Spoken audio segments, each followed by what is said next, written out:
சரி okay, next சாப்டருக்குள்ளே போகிறோம். இப்போ டாவின்சி ரிசால்வ் ஓப்பன் பண்ணிக்கிறோம். டாவின்சி ரிசால்வ் ஓப்பன் பண்ணோன்னே இதுதான் உங்களுக்கு வந்து ஓப்பனிங் பேஜில் இருக்கும்.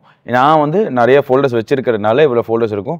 உங்களுக்கு மேக்ஸிமம் எல்லாமே எம்டியாக தான் இருக்கும். இதில் வந்து நீங்கள் லெஃப்ட் கிளிக் பண்ணிங்க அப்படின்னா நியூ ஃபோல்டர் கிரியேட் பண்ணி இந்த மாதிரி ஃபோல்டர் கிரியேட் பண்ணிக்கலாம். எப்போவுமே ஆர்கனைஸ்டாக இருக்கிறது நல்லது இல்லையா? ஸோ அதனால் நானும் எப்போவுமே ஃபோல்டராக வச்சுப்பேன். இப்போ வந்து என் கம்பெனி சிக்னேச்சர் மூமெண்ட்ஸோட ப்ராஜெக்ட் எடிட் பண்ண போகிறேன்.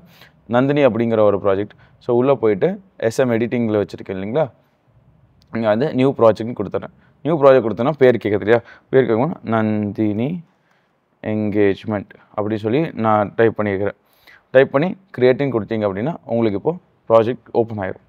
ஸோ இந்த ப்ராஜெக்ட் ஓப்பன் ஆனதுக்கப்புறம் இங்கே கீழே இருக்கிறது எல்லாமே உங்களுக்கு வந்து நேவிகேஷன் பார்ஸ். ஃபர்ஸ்ட் வந்து கீழே இருக்கிற இந்த டேப்ஸோட பேரெல்லாம் என்னன்னு சொல்லி தெரிஞ்சுக்கலாம்.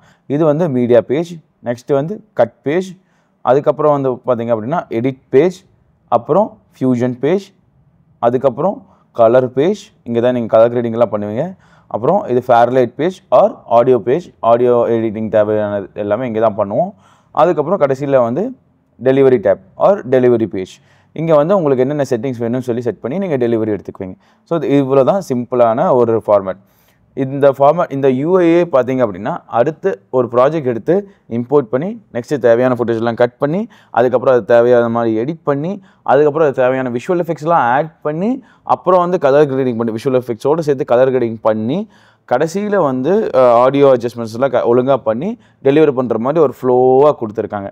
நம்ம வந்து மேக்ஸிமம் வந்து இதில் வந்து media page, edit page, colour tab, அப்புறம் டெலிவரி, ஆடியோ டேப்லையும் ஃபியூஷன் டேப்லையும் ஃபஸ்ட்டு பெருசாக விளையாட போகிறதில்ல.